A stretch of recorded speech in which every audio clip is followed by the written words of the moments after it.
Tip number 2, as it pertains to our Table Talk video series, asks you to answer the question, what's your style? Following the moment of truth where you realign your present time consciousness and your focus on the patient, forget about the past and not worry about the future, so you're present time conscious. And to know during that moment of truth, the first words you're going to design that come out of your mouth when you approach the patient. The next step is to say and analyze, what is your style when analyzing the patient? Which reminds me, some of you, when you walk into the room, the patient is sitting. The patient is sitting, and you don't ask them how they're feeling. You ask them, is there anything I need to know today before I check your spine? And then they have a conversation. Sometimes you've trained your patients to have too much communication. You've put way too much emphasis on them professing the information they already put on the DC note. I am not minimizing the importance of patients sharing with you information about their pain. However, I am asking you to keep this in mind. Pain should never lead you in your decision-making process. It should only guide you. What should lead you is your education on human biomechanics, on motion within the joints, on muscle tone, on inflammation within the body. Your eyes and your hands should lead you. Your ears, that which you listen to from the patient, should guide you. If you're spending too much time talking to the patient before really getting a big, good, thorough picture about what's going on with them, have them lie on the table, because now you can connect what they're telling you with what you're seeing. And if you're in the habit of talking too much before the patient lies on their stomach or back and you begin the analysis process, or if they're in the habit of you talking too much, then change your habit. When you first walk into the room, have the patient lying on their stomach, resting. So instead of them sitting in the future, when you walk in the room, have them lying on their stomach. You say to the patient on the second visit, after you report the findings, before you begin your treatment, you say to the patient, Annie, now when I come here in the future, when you come here in the future for your chiropractic adjustments, Cindy will hand you a clipboard. She'll ask you to fill out the DC note, which tells me what's going on with your condition on that particular visit. Then she'll ask you to go to treatment number 1, 2, 3, or 4, whatever that treatment room is, and whatever is available. You put the clipboard in the clipboard holder, and then you come into the treatment room. And then what we're going to ask you to do is we're going to ask you to lie down on your stomach, put your face in the face piece, let your arms and shoulders just relax, and just rest. And when I finish up with the patients prior to you, I'll come in. If you're asleep, I'll tap you on the side and say, okay, wake up, ready to go.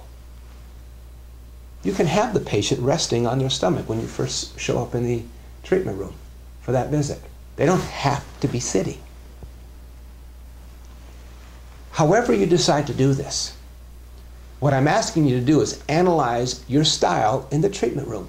Pay attention to every aspect of how you communicate, and even how you move, and even how you have the patient move through that encounter.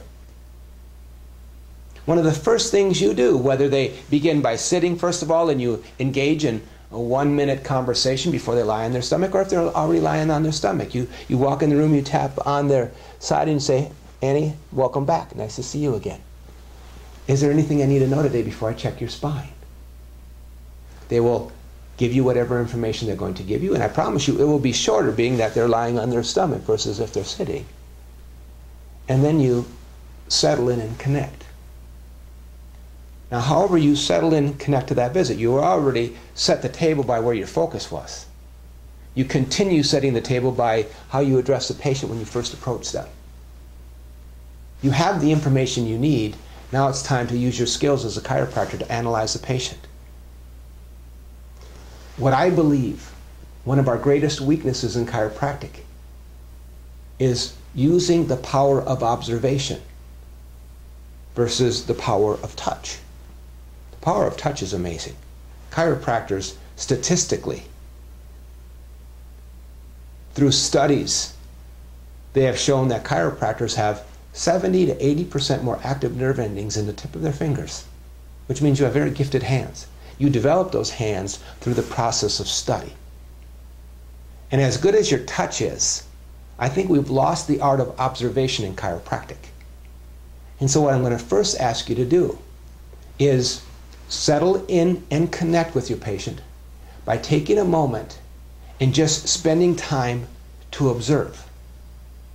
Now I'm going to ask Annie to come and be my model so that as I go through this process of having you analyze your style, I'm going to give you food for thought. So Annie, could you come here for a moment, please?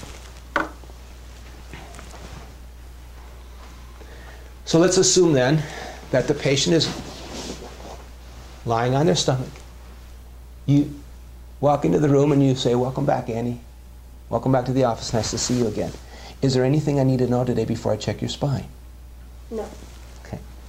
Okay, so the first thing I'm going to do, Annie, is I'm just going to, again, as I will always do, I'm going to analyze and just look and see what I see.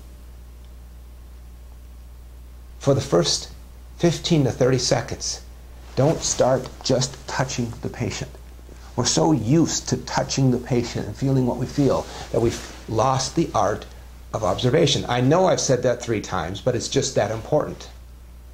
And even on Annie, as she lies there and I look at her, I can see that the left shoulder in the levator scapula insertion region is pulling the left shoulder blade up. It's also pulling it in. It's rotating the left shoulder blade counterclockwise, just a few degrees.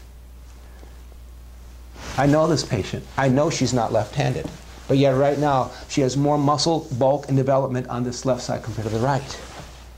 I see the same thing. The right lumbar paraspinal has a nice curvature. The left side is more thick. It appears that there is an extension of the left ilium that is coming posterior. I see that without even touching. I see that the left gluteus medius is sticking up and out further compared to this, the opposite side. I see that the left leg is externally rotated more than the right. The right is more straight up and down. The left side externally rotates. I see what I see.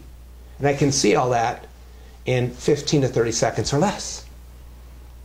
So take a moment when you first begin this process to just observe before you touch and tell the patient what you're seeing as you're seeing it. Then, once it's time to begin touching, have the patient take a breath in. Some doctors will literally, some of the best chiropractors I've ever seen will just start by asking the patient to take a breath in. As they feel the base of the skull in the pelvic region, they say, "Okay, take a breath in," and let it out. And they wait for the patient to take that breath in and out, and they feel. Are they beginning their breath from the core? Are they beginning it at the skull? Because it's not supposed to begin at the base of the skull. And if it's not a normal breathing pattern, what does that mean in terms of the mechanics? However you want to settle in. Dr. Larry Markson, a friend of mine, one of my first mentors in life, 3 decades ago, he would start off with something he called I believe he called it the curious searching of the hands. He would say to the patient, starting at the skull, take a breath in, let it out, and then beginning with light touch, he would go down and feel for symmetry, how things go from the head all the way down through the calves to the Achilles tendon, to feel for balance and symmetry. After you settle and connect, however you do that, then you begin feeling lightly. Begin lightly and feel what you feel. And then move deeper with your palpation. Not only feeling for muscle tone and inflammation, but obviously then for motion. Good and bad motion. And the entire time you're going through this initial 1 minute of observation and examination. They call it the pre-service portion of the chiropractic adjustment. There's a pre-service, and that is the getting reacquainted with the patient when you first walk into the room. There's the examination that you do. It's a mini examination each and every visit, because you don't just start going in and pounding down the high spots. You do a brief examination that's the pre-service part of the chiropractic adjustment. Then there's the intra-service, which is the actual adjusting part of it. And then any muscle work you would do with the patient. And then the last part of the chiropractic visit is the post-service. That is, giving the patient any home care recommendations and encouraging the follow-through or letting them know when their next visit is or next visit reminders, and then documenting it. So make sure that as part of that pre-service, as you examine them, you settle in and connect, you observe for balance and symmetry, you begin with light touch, you go deeper, and you check for motion. And the entire time you're doing this, you're communicating to the patient what you're seeing, feeling, and finding as you're seeing, feeling, and finding it. And you're going to do all of this in probably a minute or two. Go ahead and sit up for me now. Thank you. So the second tip during our Table Talk video series is analyze your style. Throw out those things that are counterproductive to your success in communicating to the patient so they understand why they are there on that visit. What kind of findings are you finding to justify the very reason for that visit? You do that, your patients will be more engaged with the visit. They're more understanding why they're there, that there is a problem, and that the care that you're delivering is not only reasonable, it is necessary.